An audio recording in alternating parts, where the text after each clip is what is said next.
बनेगा हार की वजह। नमस्कार, मैं हूं परवीन शेख। आप सभी का हमारी स्पेशल रिपोर्ट में बहुत बहुत स्वागत है। आज की इस रिपोर्ट में विस्तार से चर्चा करेंगे एमपी, छत्तीसगढ़ और राजस्थान विधानसभा चुनाव में बीजेपी की बड़ी गलती की। कैसे बीजेपी ने जमीनी सर्वे और संघ को किया दरकिनार, कैसे स्थानीय नेतृत्व को नजरअंदाज कर पीएम मोदी को बनाया मुख्य चेहरा, क्या बीजेपी की अंदरूनी गुटबाजी बीजेपी पर पड़ेगी भारी, क्या 3 राज्यों में कर्नाटक वाली गलती दोहराकर फिर हारेगी बीजेपी। इन्हीं सवालों के जवाब तलाशेंगे इस रिपोर्ट में। लोकसभा चुनाव 2024 से पहले इस साल होने वाले 3 राज्यों के विधानसभा चुनाव में भारतीय जनता पार्टी मुख्यमंत्री पद का उम्मीदवार पेश नहीं करेगी। सभी चुनाव प्रधानमंत्री नरेंद्र मोदी के नाम और चेहरे पर ही लड़े जाएंगे। वैसे ये कोई नई बात नहीं है, क्योंकि बीजेपी में नरेंद्र मोदी और अमित शाह का युग शुरू होने के बाद पिछले 9 साल में पार्टी ने लगभग सभी विधानसभा चुनाव मोदी के चेहरे पर ही लड़े हैं। लेकिन हिमाचल और कर्नाटक विधानसभा चुनाव में जिस तरह से पीएम मोदी के चेहरे पर भी बीजेपी को हार नसीब हुई, उसके बाद राजनीतिक हलकों में कई सवाल खड़े हो रहे हैं। कहा जा रहा है कि अब बीजेपी का संगठन व्यक्ति केंद्रित हो गया है। स्थानीय नेतृत्व को पूरी तरह से समाप्त कर दिया गया है, जिसका नुकसान अब दिखने लगा है। कर्नाटक चुनाव में मिली हार के बाद संघ ने भी साफ कर दिया कि अगर राज्यों के चुनाव में पीएम मोदी को चेहरा बनाया जाएगा तो भविष्य में भी हार के लिए तैयार रहना होगा। पीएम मोदी के नाम पर बीजेपी राज्यों के चुनाव नहीं जीत पाएगी, लेकिन लगता नहीं है बीजेपी हाईकमान को संघ की राय पसंद आ रही है। इसलिए आने वाले चुनावों में फैसले इस राय के उलट लिए जा रहे हैं। यानी जो स्थिति कर्नाटक में थी उसे ही बीजेपी ने मध्य प्रदेश, राजस्थान और छत्तीसगढ़ में बनाया है। इसके बाद यह भी कहा जा रहा है कि इन राज्यों के चुनाव परिणाम भी कर्नाटक जैसे ही आएंगे। लेकिन इन सवालों को बीजेपी खारिज कर रही है। बताया जा रहा है कि चुनाव वाले राज्यों जैसे एमपी, छत्तीसगढ़ में भारी गुटबाजी, मुख्यमंत्रियों के खिलाफ एंटी इनकम्बेंसी, प्रतिकूल हो रहे सामाजिक समीकरण और कुछ छत्रपों को ठिकाने लगाने की शीर्ष नेतृत्व की योजना के तहत पार्टी बिना कोई चेहरा पेश किए चुनाव लड़ेगी। यह भी कहा जा रहा है कि चुनाव से पहले कराए जा रहे अंदरूनी सर्वेक्षणों में स्थानीय नेताओं के बारे में नकारात्मक फीडबैक मिला है। इसलिए भी मोदी के चेहरे पर ही चुनाव लड़ने का फैसला हुआ है। यह स्थिति बताती है कि पार्टी में राज्य स्तर पर नेतृत्व विकसित करने की जो प्रक्रिया बीजेपी में अटल बिहारी वाजपेयी और लाल कृष्ण आडवाणी के दौर में जारी थी, तो उसे अब लगभग खत्म कर दिया गया है। पार्टी में अब सब कुछ सिर्फ 2 लोगों, मोदी और अमित शाह की मर्जी से होता है। इस साल के आखिर में मध्य प्रदेश, राजस्थान, छत्तीसगढ़, तेलंगाना और मिजोरम में विधानसभा चुनाव होने हैं।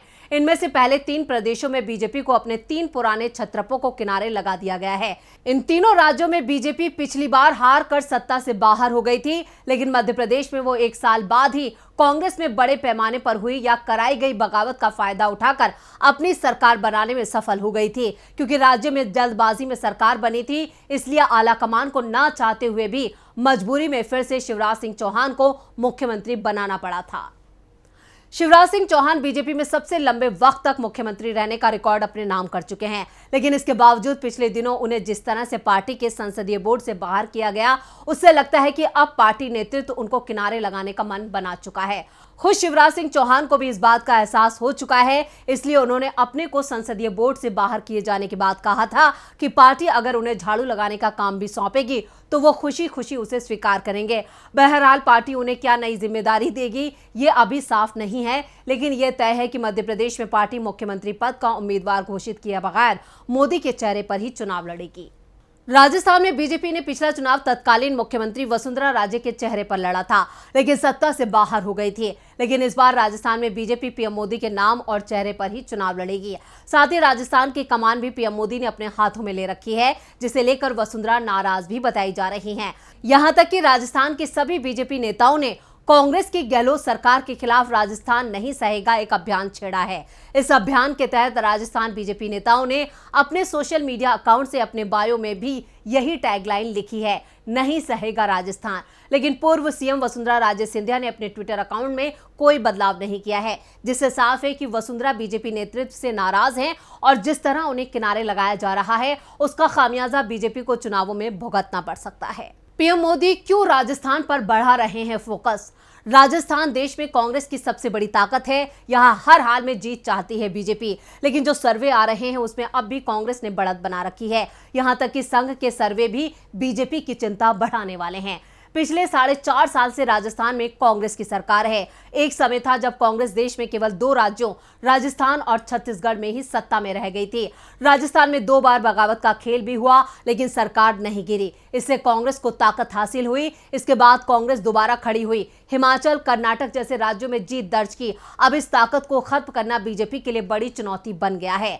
राजस्थान में पूर्व मुख्यमंत्री वसुंधरा राजे सहित 4 बड़े केंद्रीय मंत्रियों और स्थानीय स्तर पर नेता प्रतिपक्ष राजेंद्र राठौर, उप नेता प्रतिपक्ष सतीश पूनिया और प्रदेश अध्यक्ष सीपी जोशी को सीएम फेस के लिए रेस में माना जाता है। सीएम अशोक गहलोत और कांग्रेस इसे लेकर कई बार राजनीतिक कटाक्ष भी करते रहे हैं।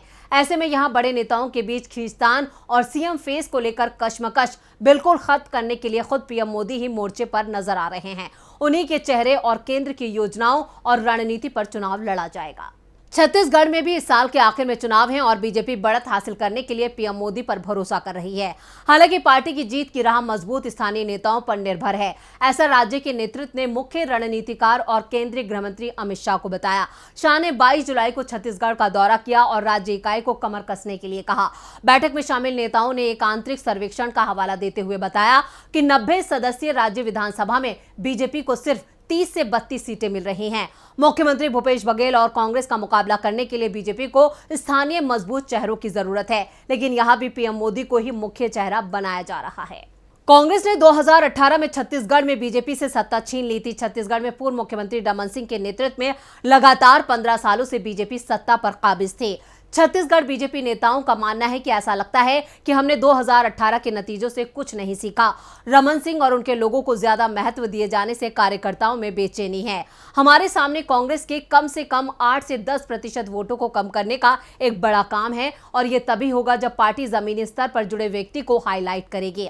2018 के चुनाव में कांग्रेस ने छत्तीसगढ़ में 18 सीटें और बीजेपी ने 15 सीटें जीती थी। उनके वोट शेयर में अंतर जो था वो 10% का था। कर्नाटक विधानसभा चुनाव 2022 में कांग्रेस ने बीजेपी को करारी शिकस्त दी। पूर्व मुख्यमंत्री बसवराज बोम्मई के नेतृत्व वाली बीजेपी सरकार के 14 मंत्रियों का हार जाना बहुत कुछ कहता है। नतीजों के बाद कांग्रेस की जीत और बीजेपी की हार के कारणों पर बातें होने लगी। ऐसे कई फैक्टर हैं जिनका बीजेपी को नुकसान उठाना पड़ा। कहा यह भी जा रहा है कि बीजेपी का हाल तो और बुरा होने वाला था।